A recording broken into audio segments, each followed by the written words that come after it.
Hello दोस्तों, स्वागत है आप सभी का हमारे YouTube channel Sidhra science academy में। तो दोस्तों, इस वीडियो में हम पढ़ेंगे कक्षा 10 के गणित चैप्टर फर्स्ट, जिसका नाम है वास्तविक संख्याएं।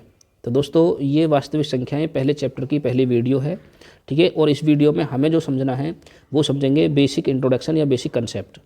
अर्थात इसमें हम वीडियो में इस बात को क्लियर करेंगे कि वास्तविक संख्याएं किसे कहते हैं, वास्तविक संख्याओं की परिभाषा क्या है।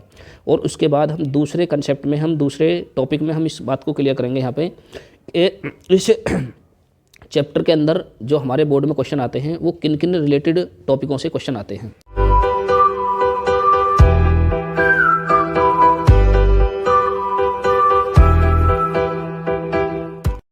ठीक है, तो चलिए दोस्तों समझते हैं। तो सबसे पहले हम हेडिंग डालेंगे हैं वास्तविक संख्याएं किसे कहते हैं। तो वास्तविक संख्याएं किसे कहते हैं, तो देखिए दोस्तों, संख्या रेखा पर लिखी जाने वाली सभी संख्याओं को वास्तविक संख्या कहते हैं। ठीक है, तो आपको ये नोट कर लेनी है यहाँ से। अब इसको मैं समझाता हूँ। देखिए, संख्या रेखा पर लिखी जाने वाली संख्याएं कौन कौन सी होती है। तो हम सबसे पहले एक संख्या रेखा ड्रॉ करते हैं। यहाँ पे हम बनाएंगे एक संख्या रेखा। ठीक है, ये हमने एक संख्या रेखा बनाई और इसके जो मिड पॉइंट होता है, जो बीच का पॉइंट होता है, ठीक है, बीच पॉइंट में यहाँ पर 0 और इसके दाएं हाथ की तरफ, राइट हैंड की तरफ सभी धनात्मक संख्या लिखते हैं। 1 2 3 4 5। ठीक है, और इसी तरह से आप इनको और भी लिख सकते हो अनंत तक।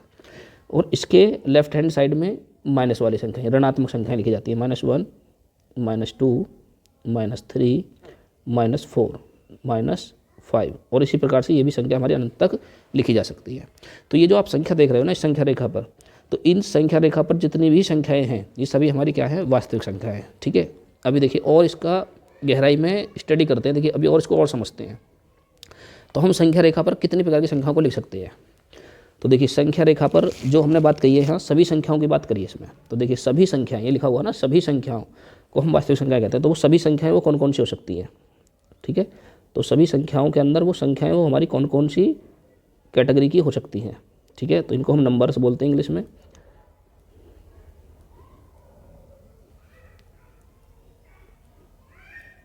ठीक है, तो कौन कौन सी संख्याएं हमारी हो सकती हैं। तो देखिए दोस्तों, वो हमारी जितनी भी हमने मैथ के अंदर अभी तक संख्याओं के बारे में जाना है, ठीक है, वो सभी संख्याएं हमारी इस कैटेगरी के अंतर्गत आती हैं। तो उनमें से मुख्य जो मोस्ट इंपॉर्टेंट है वो कुछ का वर्णन मैं यहाँ आपको समझा रहा हूँ। तो देखिए, उन्हें नोट कर लेना। तो वो कौन कौन सी हमारी संख्याएं हो सकती हैं। तो उनमें जो सबसे पहली संख्या है, तो सबसे पहले नंबर पर हम लिख सकते हैं प्राकृत संख्याएँ जितनी भी होती हैं, जितनी भी हमारी प्राकृत या प्राकृतिक संख्याएँ होती हैं, प्राकृत संख्याएँ वो सभी हमारी क्या होती हैं, वास्तविक संख्याएँ कहलाती हैं। ठीक है, उसके बाद भी हमारी और भी संख्याएँ हैं। ठीक है, जितनी भी वास्तविक संख्याएं हैं वो सब हमारी क्या हैं, प्राकृत संख्याएं हैं। उसके बाद हम कह सकते हैं यहाँ जितनी भी हमारी पूर्ण संख्याएं हैं, पूर्ण संख्याएं। ठीक है दोस्तों, पूर्ण संख्याएं क्या हैं, हमारी वास्तविक संख्याएं हैं। इसी प्रकार से हम और कह सकते हैं आगे कि जितनी भी हमारी पूर्णांक होते हैं, ठीक है, जितने भी पूर्णांक हैं, पूर्णांक संख्या जिनको हम पूर्णांक बोलते हैं, पूर्णांक संख्याएं। ठीक है दोस्तों, पूर्णांक संख्याएं। ठीक है, ये आपने सब 9th क्लास में समझ रखे हैं, पढ़ रखे हैं। यदि आपको इनमें भी डिटेल से समझना है कि प्राकृत संख्या किन्हें कहते हैं, पूर्ण संख्या किन्हें कहते हैं, या पूर्णांक संख्या किसे कहते हैं, यदि इनकी भी डिटेल आपको समझनी है तो कमेंट करके बताना। ठीक है, तो इसके ऊपर भी एक आपको वीडियो बना कर देंगे, समझाएंगे उसमें। तो मैं फ़िलहाल यहाँ इनको नाम शो कर रहा हूँ। ठीक है, अब यदि आप इनके बारे में जानते हो तो कमेंट में यस लिखना, और यदि आप इसकी वीडियो समझना चाहते हो तो हमें कमेंट करके बताना उसमें। ठीक है दोस्तों, तो देखिए आगे भाज्य संख्या है, सम संख्या है। तो हम कह सकते हैं यहाँ सम संख्या, जितनी भी सम संख्याएं हैं, सम संख्याएं हैं, तो जितनी भी हमारी सम संख्याएं हैं इसी कैटेगरी में आएंगी। विषम संख्याएं हैं, सम संख्याएं हैं, विषम संख्याएं हैं। ठीक है, सम संख्या, विषम संख्या। और इसी प्रकार हम कह सकते हैं यहाँ भाज्य संख्या, भाज्य संख्या, भाज्य संख्या, तो भाज्य संख्याएं, अभाज्य संख्याएं, अभाज्य संख्याएं। ठीक है दोस्तों, तो ये बहुत सारी प्रकार की संख्याएं हैं जो जिन सभी को हम वास्तविक संख्याएं कहते हैं। सहभाज्य संख्या बोल सकते हो। जितनी भी हमारी सहभाज्य संख्याएं हैं, सहभाज्य संख्याएं, सभी को हम क्या बोलते हैं? प्राकृत संख्याएं। ठीक है दोस्तों, यदि आपको इनकी डिटेल्स चाहिए तो कमेंट करके बताना, इनकी डिटेल वीडियो आपको बना के दी जाएगी। उसके बाद हम समझ सकते हैं, कह सकते हैं परिमेय संख्याएं जितनी भी होती हैं, परिमेय संख्याएं, परिमेय संख्याएं। ठीक है दोस्तों, उसके बाद अपरिमेय संख्याएं, अपरिमेय संख्याएं, जितनी भी हमारी अपरिमेय संख्याएं हैं सभी हमारी क्या हैं? वास्तविक संख्याएं कहलाती हैं। और ये दोनों ही टॉपिक आपके लिए 10th क्लास के लिए बहुत मोस्ट इंपॉर्टेंट हैं, दोनों ही इंपॉर्टेंट हैं, दोनों से ही रिलेटेड क्वेश्चन आपको बोर्ड में आते हैं। ठीक है, तो अपरिमेय संख्याएं होगी। अच्छा, एक बात और समझ लो, जितनी भी दशमलव वाली संख्याएं होती हैं, ठीक है, जितनी भी दशमलव वाली संख्याएं हैं, दशमलव वाली,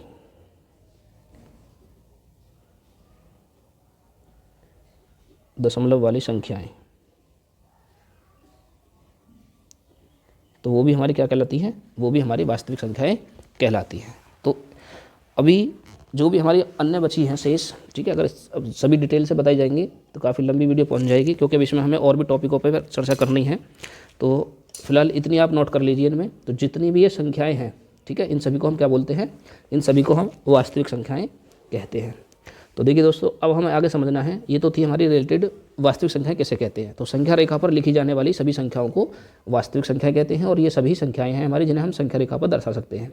तो इनसे जुड़े हुए क्वेश्चन आप 9th क्लास में पढ़ चुके हो। ठीक है, तो यहाँ से जुड़े हुए क्वेश्चन आपको 10th क्लास में भी आएंगे, तो वो आगे अभी समझाऊंगा मैं इसमें किस प्रकार से क्वेश्चन आएंगे और किस टॉपिक पर आधारित आएंगे। ठीक है दोस्तों, तो आगे समझते हैं हम इसमें हमें कौन कौन से टॉपिक से रिलेटेड क्वेश्चन हमारे इसमें बोर्ड में आते हैं, अर्थात इस चैप्टर के अंदर हमें कौन कौन से टॉपिक क्लियर करने हैं।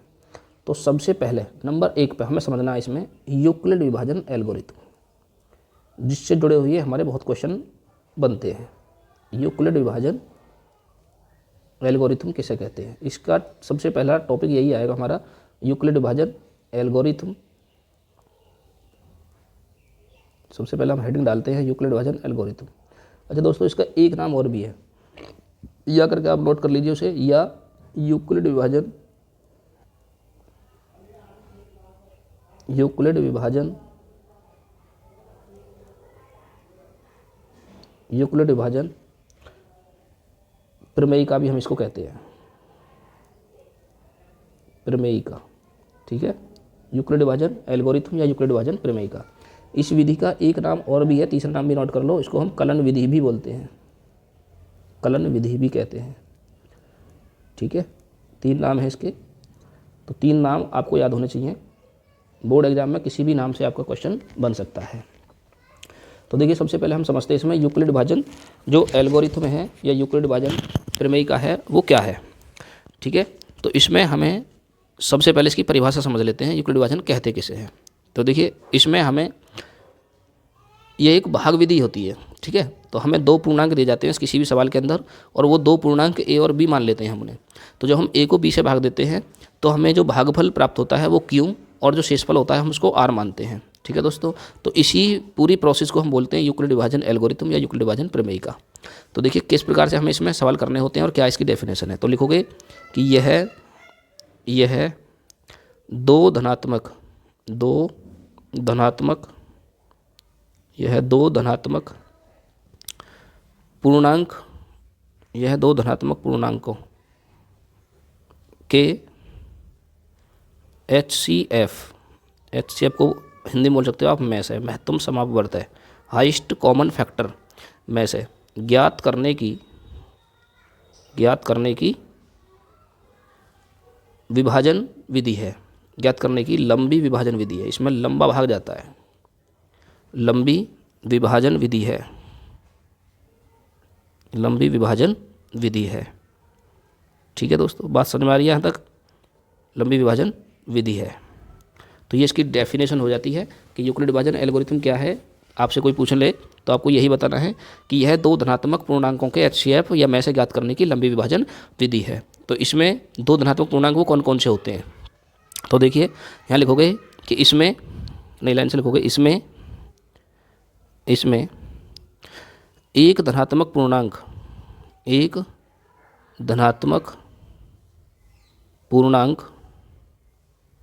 इसमें एक धनात्मक पूर्णांक ए को दूसरे धनात्मक पूर्णांक किससे b से भाग देते हैं जिससे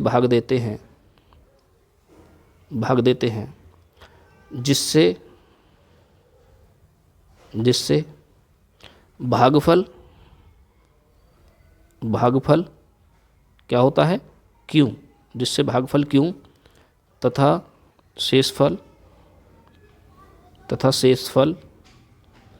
r स्मॉल r, ठीक है, r प्राप्त होता है, स्मॉल r प्राप्त होता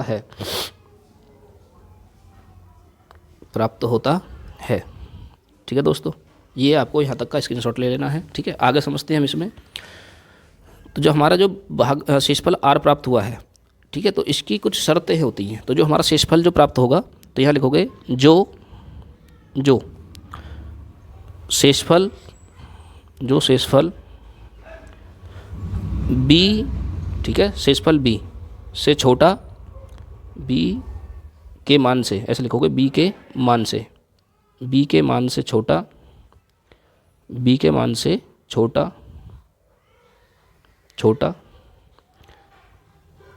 होता है, b के मान से छोटा या शून्य होता है, ये भी लिख सकते हो, या ये नोट कर देना, या शून्य होता है।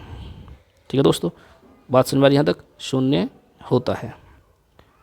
होता है। ये हो गई इसकी पूरी इंट्रोडक्शन।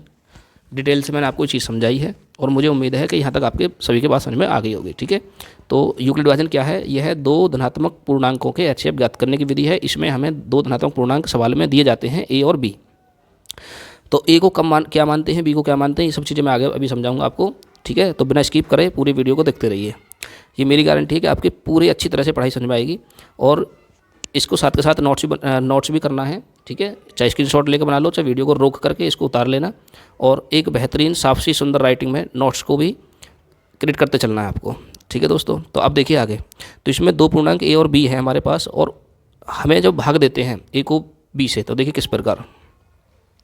तो हम देते हैं भाग, तो जो A होता है इसको हम B से भाग देते हैं। किससे? B से। जब हम भाग देते हैं तो हमें यहाँ जो प्राप्त होगा, भागफल बोलते हैं इसको, तो ये प्राप्त होगा Q। और भाग देने के बाद जो भी हमारा भाग जाएगा, और यहाँ जो प्राप्त होगा हमारा, यहाँ R प्राप्त होगा, जिसको हम कहते हैं शेषफल। तो इसमें ये जो है Q हमारा, इसको कहते हैं भागफल, इसका नाम क्या हो जाएगा? भागफल। और जो R प्राप्त हुआ है इसका नाम हो जाता है शेषफल। ठीक है दोस्तों, और जो B होता है, ये B, और इस B का नाम होता है भाजक। इस B का नाम क्या हो जाएगा? भाजक। और A को हम क्या बोलते हैं फिर? अब A तो आपके समझ में आ गया होगा। ठीक है, कमेंट करके बताना A का नाम क्या होगा। ठीक है दोस्तों, तो A का नाम हो जाएगा हमारे यहाँ भाज्य। क्या हो जाएगा? भाज्य। तो इसी आधार पर यूक्लिड विभाजन एल्गोरिथम पूरा आधारित है। तो इसके आधार पर एक सूत्र हमें यूक्लिड विभाजन मिलता है। तो जो सूत्र हमारा ये होता है, ठीक है, आप इसको नोट कर लेना। तो वो सूत्र होता है हमारा A बराबर BQ + R। ठीक है दोस्तों, अच्छा, इसमें जो R का जो मान है, मैंने अभी बताया था R का मान कैसा होता है, हमेशा B से छोटा या शून्य के बराबर होता है।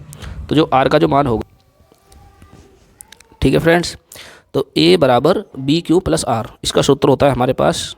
लिख लेते हैं हम, इसको नोट कर लेते हैं यहाँ पे। अब जो R की जो शर्त होती है, इस R की शर्त को ज़रा ध्यान रखना। देखो, इसमें हालांकि है कुछ नहीं, सवाल में कहीं प्रयोग नहीं की जाएगी, लेकिन फिर भी आपको याद रखनी होती है। इसका मतलब मैं आपको समझा दे रहा हूँ। तो देखिए, ये जो चिन्ह है ना, ये जो चिन्ह है, इसका मतलब ये है कि जो 0 है, 0 से R बड़ा है यहाँ पे, या 0 के बराबर हो सकता है। जो R का जो मान आएगा, शेषफल जो आएगा, या तो 0 से बड़ा आएगा, या इसके 0 के बराबर आ सकता है, 0 भी आ सकता है। और हमेशा याद रखना, शर्त ये रहेगी कि जो B होगा हमारा, जो भाजक रहेगा, उससे शेषफल हमेशा छोटा ही रहेगा। अगर मान लो हमारा B का मान 6 है, हम किसी संख्या में 6 से भाग दे रहे हैं, तो जो शेषफल आएगा वो 6 से कम ही आएगा। 5 आ सकता है, 4 आ सकता है, 3 आ सकता है, 2 आ सकता है, 1 भी आ सकता है, 0 भी हो सकता है। ठीक है, पूरी संख्या कट जाएगी तो 0 भी हो सकता है, लेकिन हमारा कभी भी B से बड़ा R का मान नहीं हो सकता। ठीक है, तो ये चीज़ हमारी यहाँ तक हो गई है। अब ये चीज़ें, इसको हम अगर हिंदी में समझना चाहें तो हिंदी में A का मतलब मैंने अभी आपको ऊपर बताया था। देखिए, ऊपर यहाँ लिखा हुआ है, आप इसको यहाँ समझ लीजिए। देखिए, A का मान क्या है? तो A का मान यहाँ क्या दिखाई दे रहा है आपको? बताइए, भाज्य। A को हम क्या बोलते हैं? भाज्य। बी का मान क्या है, बी का मान भाजक, बी का मान क्या है, भाजक, बी का मान होगा भाजक, गुणा, गुणा लगाएंगे, क्यों कौन है, भागफल, क्यों कौन हो गया हमारे पास, भागफल, और प्लस में, यहाँ प्लस में आर कौन है हमारे पास, शेषफल। ठीक है दोस्तों, ये इसकी हिंदी में कंसेप्ट बन जाता है, शेषफल बोलते हैं इसको हिंदी में। तो इसका मतलब क्या है, तो देखिए आपने 6th 7th 8th में अच्छी तरह से पढ़े होंगे भाग विधि में इसमें। तो इसमें होता क्या है कि मान लो हमारे पास कोई संख्या हमने मान ली, माना हमें सवाल के अंदर दी गई है, मैं यहाँ से लिखते देखिए माना, ये अपनी तरफ से मानने, ठीक है, सपोज है, ये कोई सवाल का कंसेप्ट नहीं है, ये सिर्फ हम अपनी तरफ से मानने। मान लो आपको किसी सवाल के अंदर ए का मान आपको 10 दे दिया और बी का जो मान है वो बी का मान दे दिया आपको 3, और आपसे कहा जाएगा भाई इन दोनों का HCF बताओ। तो HCF भी बता सकते हैं, और मैं तो आपको सिर्फ इसके पर्पज़ से समझा रहा हूँ कि इसमें इसका मतलब क्या है। तो यहाँ जो ए का मान है ये तो हो जाएगा हमारा भाज्य, ये क्या हो जाएगा हमारा यहाँ भाज्य, और जो बी है ये हो जाएगा हमारा यहाँ भाजक। अब हम जब भाज्य को भाजक से भाग देते हैं तो देखिए भाग देने पर क्या होगा, यहाँ लिखेंगे हम 10, भाग का चिन्ह बनाते हैं, इसके अंदर लिखेंगे 10 और इसे हम भाग देंगे 3 से। जब 3 से भाग देंगे तो 3 बार संख्या कट जाएगी, 3 3 9, शेषफल बचेगा 1। ठीक है दोस्तों, तो यही चीज़ हमें यहाँ समझनी थी। तो यहाँ इसका मतलब क्या है, देखिए भाज्य का मतलब यहाँ है ये है कि जो भाज्य है हमारा वो इस पूरी कैलकुलेशन के बराबर होता है। तो भाज्य क्या है हमारे यहाँ 10, तो हमें लिख देते हैं 10 बराबर, भाजक कौन है, भाजक है हमारे पास 3, तो 3 गुणा भागफल कौन है, यहाँ पे भी 3 है, और प्लस शेषफल कौन है 1। तो हम जब इसको हल करते हैं ना, इस पूरी कंसेप्ट को हल करेंगे यहाँ, तो ये पूरा हल होने के बाद 10 ही आना चाहिए। तो देखिए कैसे हल आएगा, तो 3 में 3 गुणा करोगे तो 9, और प्लस 1 ऐड कर दोगे उसमें तो ये हो जाएगा 10, तो ये भी 10 और ये भी 10। तो यही यूक्लिड विभाजन होता है, और इसी के आधार पर हम यहाँ HCF ज्ञात करते हैं। ठीक है दोस्तों, तो मुझे उम्मीद है यहाँ तक आपके सभी के कंसेप्ट समझ में आ गया होगा। ठीक है, यदि वीडियो समझ में आ रही है तो कमेंट करके ज़रूर बताना। ठीक है, अब हम आगे समझते हैं टॉपिक नंबर 2। ये पहला टॉपिक था जिसका नाम था यूक्लिड विभाजन एल्गोरिथम या यूक्लिड विभाजन प्रमेयिका या कलन विधि। अब हम समझेंगे इसमें पॉइंट नंबर 2, जो इससे जुड़े हुए हमारे क्वेश्चन इसमें बनते हैं। ठीक है दोस्तों, तो देखिए पॉइंट नंबर 2 पे आपको क्या समझना है। पॉइंट नंबर 2 पे आपको समझना है, उसका नाम है अंकगणित। अंकगणित की आधारभूत प्रमेय, अंकगणित की आधारभूत प्रमेय। ठीक है दोस्तों, आधारभूत प्रमेय बोलते हैं, ये दूसरा कंसेप्ट है, इसको भी हमें इसी चैप्टर के अंदर डिस्कस करना है। इनसे जुड़े हुए हमारे बोर्ड में क्वेश्चन आते हैं। तो देखिए इसमें हमें क्या करना है, तो इसके अंदर हमें 2 प्रकार के क्वेश्चन बोर्ड में बनते हैं। तो पहला क्वेश्चन क्या बनता है, देखिए तो पहला क्वेश्चन बनेगा अपरिमेय संख्याओं से, अपरिमेय संख्याओं से जुड़ा हुआ। ठीक है, अपरिमेय संख्याओं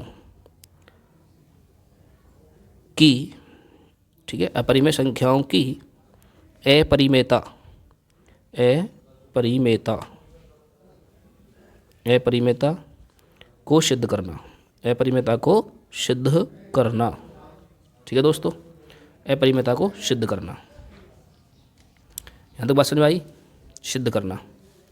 तो मैं यहाँ नोट कर दे रहा हूँ, सिद्ध करना, आप लिख लेना। दूसरा है अभाज्य गुणनखंड द्वारा परिमेय संख्याओं के HCF ज्ञात करना। अभाज्य गुणनखंड द्वारा, अभाज्य गुणनखंड द्वारा, अभाज्य गुणनखंड विधि द्वारा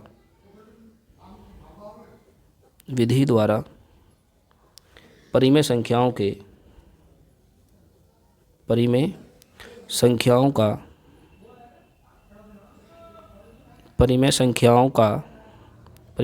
के दशमलव प्रसार ज्ञात करना। ठीक है दोस्तों, तो ये 2 टॉपिक हमें इसमें डिस्कस करने होते हैं। अब इनकी जो डिटेल वीडियो मिलेगी, अब वो इनके डिटेल वीडियो मैं आपको तभी बताऊंगा जब इनकी प्रश्नावली आएंगी। ठीक है, तो इनके जो सवाल आएंगे वो 1.3 और 4 में आएंगे दोस्तों। ठीक है, तो 1, 3 और 4 जब प्रश्नावली चलेंगे तो उससे पहले इनकी इंट्रोडक्शन वीडियो मैं आपको बना के दूंगा। तो अब आपको जो वीडियो मिलेंगी वो सिर्फ यूक्लिड विभाजन प्रमेयिका के ऊपर ही समझनी है। ठीक है, तो मुझे उम्मीद है कि ये वीडियो आपको अच्छी तरह से समझ में आ गई होगी। ठीक है, यदि आपको वीडियो अच्छी लगी हो तो हमारी वीडियो को लाइक करें और चैनल को सब्सक्राइब कर लें, अपने दोस्तों के साथ शेयर ज़रूर कर दें ताकि सभी बच्चों का भला हो सके। थैंक यू, धन्यवाद, मिलते हैं अगली वीडियो में दोस्तों।